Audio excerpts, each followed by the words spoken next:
अस्सलाम वालेकुम वरहमतुल्लाह।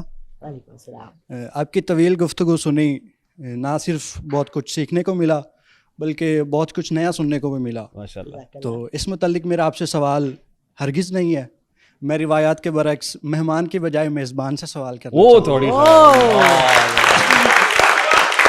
जी सर। जिस तरह अभी आपने उनसे गुफ्तगू की, आपने मुख्तलिफ़ आयात के हवाला जात दिए, आपने कुरान की बातें की और वो सारी, तो सेम इसी तरह मेहमान के मुतल्लिक भी मेहमान को अल्लाह ताला की रहमत करार दिया गया। बेशक। और हदीस है कि जो शख्स अल्लाह ताला पर ईमान रखता है और आखिरत पर ईमान रखता है, उस पर फ़र्ज़ है कि वो मेहमान की इज़्ज़त करे। बेशक। तो आपके मुतल्लिक सोशल मीडिया पे आजकल ये कुछ देखने को मिल रहा है कि जो आपके साथ नशिस्त रखता है उसका मतलब ये हरगिज़ नहीं होता कि आप सवाल जवाब करेंगे, बल्कि आप उसको बेइज्जत करेंगे। तो जिस तरह आपके सवाल जवाब होते हैं उससे ये लगता है कि आप सवाल कम कर रहे हैं बल्कि अगले शख्स की तज़लील कर रहे हैं। आपका अंदाज़े गुफ्तगू इस तरह होता है। इस शोबे में, इस इंडस्ट्री में आपका बहुत बड़ा मकाम है, बहुत नाम है। तो मेरा नहीं ख्याल कि आपके ये शान शान है कि अगर कोई... अब आप जजमेंट दे रहे हैं, सवाल खत्म हो गया? नहीं, आगे मेरा सवाल ही है कि आपके साथ किसी शख्स की नशिस्त हुई, यकीनन वो एक अजीब इंसान, जाहिल इंसान था, तो वो आपने बड़ा अपना लेवल गिरा के उनसे गुफ्तगू की थी। और इसके अलावा भी मैंने आपकी मुख्तलिफ पॉडकास्ट देखी हैं, आपका जो अंदाज़ होता है वो बड़ा सख्त होता है। आपको नहीं लगता कि आपको अपना अंदाज़ थोड़ा नरम करना चाहिए, एक मेहमान का जो मकाम व मर्तबा होता है उसका भी ख्याल करके, क्योंकि सोशल मीडिया पे आजकल ये आप पे बहुत ज़्यादा तनकीद हो रही है। अगर खिलाफ हैं होने तो जान थोड़ी है, ये सब धुआं है, कोई आसमान थोड़ी है। सवाल हो गया? नहीं, इसके मुतालिक मुझे लगता है... अब तकरीर तो ना करो, सवाल करो ना भाई। नहीं, सवाल मेरा ये है कि इसके मुतालिक पस मंज़र में आपने कुछ सोचा होगा कि शायद आप यूनिकनेस शो कर रहे हैं या कोई ना कोई कुछ ना कुछ आपका कुछ आपकी कोई इस मुतालिक क्या सोच है, मतलब क्या सोच के आप इस तरह के अब मुझे इजाजत है कि मैं जवाब दे सकूं? आपके सवाल का पहले मैं जवाब दूं। हाँ बिल्कुल, मेरी मेहमान से सुनिए पहले। मैं आपको बताऊं, सबको आज के मुझे धोखे से बुलाया गया, मुझे नहीं बताया कि मेरा रेहान तारिक के साथ अच्छा। 2 महीने पहले मैंने अपना YouTube चैनल, जो लड़का चलाता है उसका नाम भी रेहान है, मैंने उससे कहा रेहान तारिक को कांटेक्ट करो। जब इसने पतलू का किया था, इसने जो पतलू की पतलून उतारी थी मुझे अच्छी लगी थी।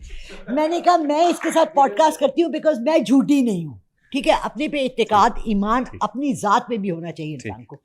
मुझे कहने लगा मैम प्लीज़ ना करें, ये बहुत खरी खरी करता है और आपको इंसल्ट करेगा और ये। मैंने कहा मैं डरती नहीं हूँ, तुम नंबर निकालो। मुझे इनकी जो भी इनका हैंडल करती हैं उन्होंने मुझे कॉल किया, उन्होंने कहा मेरे साथ पॉडकास्ट है। जब मैं यहाँ आई मेकअप रूम में मुझे पता लगा कि मेरा रेहान तारिक के साथ इंटरव्यू है।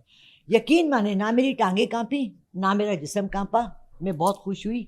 मैं दिल से ये चाहती हूँ, खरा सच में इकरारुल हसन, रेहान तारिक जैसे खरे लोग जो कि वो राज खोलते हैं, वो किताब खोलते हैं जो हम सब बंद करके रखे हुए पीछे। हम उनको सवाल उठाना, हम लोगों को चाहते ही नहीं कि क्वेश्चन करें। अल्लाह ने कुरान में बार बार कहा है तुम अपना दिमाग क्यों नहीं इस्तेमाल करते, तुम ढूंढते क्यों नहीं हो, तुम तफ्तीश क्यों नहीं करते हो, तुम पता क्यों नहीं लगाते हो। आई am happy, I appreciate it. हाँ, लोग डरते हैं सच बोलते हुए। रेहान का थोड़ा सा सॉफ्टनेस है, लेकिन मेरे साथ अल्हम्दुलिल्लाह बहुत अच्छे रहे। लेकिन हमें इन लोगों की बहुत ज़रूरत है इस मुल्क में, ठीक है। Thank you very much, I am so honoured madam, बहुत बहुत शुक्रिया, थैंक यू। आपके पास वो मैसेज है जो उस बच्ची ने आपको किया था बुलाने के लिए? मैं सिर्फ अपने लिए जानना चाह रहा हूँ, वो मुझे मैसेज दिखा सकती हैं? वो एक्चुअली मैं दूसरे फोन पर, आज मेरे से बहुत बड़ी गलती हुई, मैं अपना फोन घर जोड़ा। वो एक्चुअली जो मैसेज होता है ना, उसे क्या होगा, उसमें नीचे लिखा होना चाहिए podcast, I am an associate producer, right, और उसने इस तरह से लिखा। आप उसको जरा रीचेक कर लीजिएगा, क्योंकि इसलिए था नहीं, but I am happy, I am very happy, so no complaints. जी, वो जब आपने कहा ना कि उसने कहा मेरे साथ था, तो वो शायद आपकी कोई कम्युनिकेशन में हुआ होगा, मिसकम्युनिकेशन हुई होगी। अल्हम्दुलिल्लाह बहुत ज्यादा उसने यही बोला होगा कि ये हमारा पॉडकास्ट है, हमारा शो है, आपका नाम कहीं भी उस मैसेज में मेंशन आरटीएस लिखा होगा उन्होंने। आरटीएस तो मैंने सब्सक्राइब ही किया हुआ है, मैं तो रोज 10 आरटीएस के मैसेजेस आते हैं। So kind of you madam, it's so honoured. वो मुझे फॉरवर्ड भी कीजिएगा ताकि मैं उसको भी चेक करूं कि उसने क्या इबारत लिख के भेजी थी। As far as your question is concern, तो मैं हमेशा ये कहता हूं कि जो तौर है दुनिया का उसी तौर से बोलो, बहरों का इलाका है जरा जोर से बोलो। हमारा ये जो प्लेटफॉर्म है, गुज़श्ता पॉडकास्ट भी हुई तो उसमें जो साहब बैठे हुए थे वो अपनी वकला की टीम के साथ आए हुए थे। और उन्होंने मेरे पूछने से पहले अपने तिब काउंसिल के सर्टिफिकेट्स भी रखे हुए थे, कागजात भी रखे हुए थे। यानी जो हमारा मेहमान आता है उसको भी ये पता है कि जो हमारा मिजाज है उसमें हम क्रॉस एग्जामिनेशन करते हैं, हम कुछ चीज़ों को एक्सप्लोर करते हैं। देखिए, हमें कासर लेसी की आदत नहीं है। हमारे यहाँ ये क्यों कंडेम या आप इससे घबरा क्यों रहे हैं, खाइफ क्यों हैं, या लोग इससे बात इसलिए कर रहे हैं? हार्ड टॉक करता है स्टीफन सेकर, Absolutely. ठीक। I've been listening to I am very fond of Anderson Cooper. Anderson Cooper बहुत अच्छा काम कर रहा है। वहां पे वो लोग ये कर सकते हैं क्योंकि वहां पे वो कह लेते हैं, क्योंकि आगे से भी सह लेते हैं। हमारे यहां जब कोई ऐसा कल्चर फरोग पाता है तो आप जैसे यूथफुल आदमी, यंगस्टर, जिसको मैं कहता हूं कि आप अपने वक्त के बादशाह हैं, तो अगर ये मैं अपने लिए नहीं कर रहा हूं मियां, this is a cause and this is for you. मैं अपनी जिस जामिया में पढ़ता था उस जामिया के vice chancellor was a retired journal, और उनका अपना एक ऑरा था, और ये था कि वो, और हम वहां पे भी कमरे में धड़ल्ले से जाया करते थे कि जहां पे ऐसे आप दबक के बड़े बड़े डीन्स और ये सब बैठे होते हैं ना, हम वहां पे भी उसी यूथफुलनेस के साथ जाते थे। मैं आप लोगों के अंदर भी वही जज्बा देखना चाहता हूं। मैं आपको कहना, आप मेरे इस शो में आके, ये जितने लोग आए हुए हैं, आप पहले बताइए मैंने आपको बुलाया, यानी आई मीन आप मेरे प्लांटेड हैं? यहां पे जितने लोग आए हुए हैं कि क्या मैंने कोई क्वेश्चन आपको बताए हुए हैं? नहीं है ना। आप कुछ भी पूछ सकते हैं। सिर्फ ये मैं हमेशा कहता हूं, अखलाक के दायरा कार में रहते हुए कौन सी बात कहां कैसे कही जाती है, ये सलीका हो तो हर बात सुनी जाती है। अब किसी को मरोड़ उठता है, हम क्या करें? हम तो खुश हो रहे हैं, हमें तो अच्छा लग रहा है, और हंसो। तो लेट्स चेरिश। मैडम ने बड़े ही खंदा पेशानी से और हौसले के साथ सुना है। होता पता है क्या है? ज़र्फ की बात है। हमारे मेहमान मैडम जो पहले भी गए, बहुत हंसते मुस्कुराते। विजन साहब ने कहा कि 50 लाख और ये वो सब।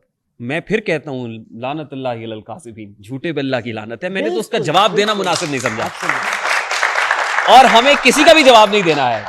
यहां पे ऐसे ऐसे लोग उठ के क्या क्या बातें कर रहे हैं। हमारा 19 साल का सफर है, ये 19वां साल है हमें, और जैसी जैसी बातें हम और तूफानी बदतमीजी सुन रहे हैं, बड़ी हौसले से सुन रहे हैं। होता यह है कि जब कोई क्लिप जाता है ना, और गेस्ट को कहीं ऐसा लगने लगता हो मेरी तो वायरल हो गया और ये दुकानदारी खत्म हो रही। देखिए, जो चाहे आपका उसने करिश्मा साज करे, मेरे इस शो का कोई क्लिप उठा के आप उसको जैसे मर्जी पेश करें, और गेस्ट को आप ये बताइए ओहो आप तो डिफेम हो गए, और गेस्ट उसके सबर का पैमाना लबरेज हो और वो जाते फौरन ही एक वीडियो बना दे, वो ऐसे नहीं ऐसे हुआ था, और वो जो मर्जी कहता फिरे। तो इसलिए हमें एक ऐसा कल्चर, आप मुझसे पूछें कि मेरे मुल्क का सबसे बड़ा प्रॉब्लम क्या है, तो मैं आपको बताऊंगा मेरे मुल्क का सबसे बड़ा मसला मेरे नजदीक, मैडम झूठ तो है ही, अदम बर्दाश्त। इम्पेशेंट है हम। मैं भी बेसब्र हूं, आप भी बेसब्रे हैं, मुझे आगे आने वाले बच्चे भी बेसब्रे ही लग रहे हैं, क्योंकि जब हम बेसब्रे होंगे तो हम क्या प्रमोट कर रहे हैं। तो अगर हमें थोड़ा सा सब्र आ जाए, हौसला आ जाए, और हौसले से सुने यार बातें। तनकीद हो रही है ना, आज हो रही है तनकीद, हम हौसले से सुन रहे हैं, मुस्कुरा रहे हैं यार। जहां गलती होगी उसको करेक्ट भी करेंगे, उसको ठीक भी करेंगे, हमें ये हौसला भी है। तो इसलिए खातिर जमा रखें इंशाल्लाह। अभी तो बहुत कुछ होना है। This is just the beginning यार।